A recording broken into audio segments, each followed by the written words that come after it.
Assalamualaikum warahmatullahi wabarakatuh. Okey geng, hari ni aku nak share sikit ni lah motor exhaust yang ni kan. Apa benda yang korang nak tukar, bagi yang kata selesa sikit lah. Ni bukan upgrade engine lah, ini untuk sedap sikit je.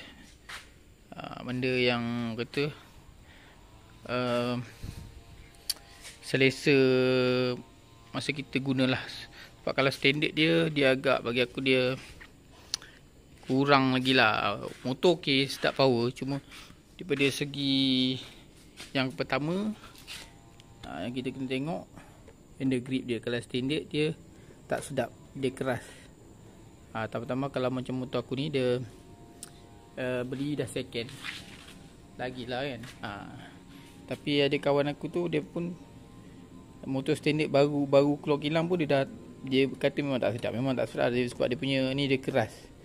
Ni aku dah tukar. Yang pattern macam ni dia sedap sikit.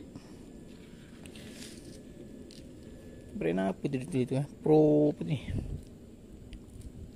tak pasti dia tulis apa tu. Tapi nanti aku akan share link dia lah. Lagi satu model aku ni, dia punya ni dia bersegi tau. Dia bersegi, so dia akan kurang sedap bila kita tekan. Dia akan sakit kat sini bahagian jari. So ni getah ni, ni pun kau kena tukar. Tapi kalau yang SE punya dia cantik, dia tak ada segi dia. Ini V3 punya model. Okey, itu satu. Lagi satu, gear ni kalau standard dia congkil. So aku dah tukar yang ada tempat boleh pijak. Ni kalau kau pakai yang standard punya, kalau yang jenis pakai kasut macam aku, congkil macam ni kan, nanti kat atas ni kasut boleh rosak. Kat tu aku tukar yang macam ni. Sayang lah kan, kasut kat bahagian atas ni dia akan koyak. So aku dah pasang yang ni lah.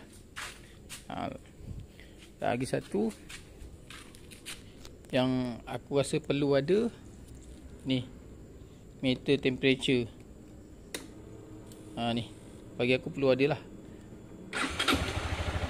Sebab kalau kat sini dia akan detect masa korang punya engine dah ada something wrong, baru dia detect. Kalau kat sini kita boleh pantau sebelum dia jadi teruk lah. Maksud dia lebih daripada bacaan normal, kita dah tahu dah ni mesti ada tak kena, belum naik kat sini lagi. Satu lagi satu, yang ni kalau untuk yang tak nak tukar rim tapi nak pakai tayar kecil sikit lah. Tak nak pakai tayar kecil sikit, korang boleh pakai tayar ni, aku tak ingat,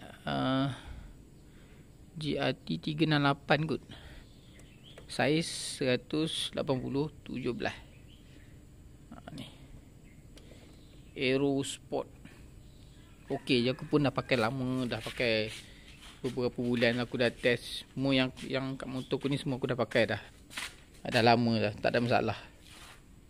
Tu aku suggest dah. Itu sajalah kan. Itu saja. Yang mana yang nak mencari tayar ke, glove ke, handle grip ke, getah lever ke, nanti aku akan letakkan link dia lah. Ataupun ni, meter temperature. Alright gang, sudah. Assalamualaikum. Bye bye.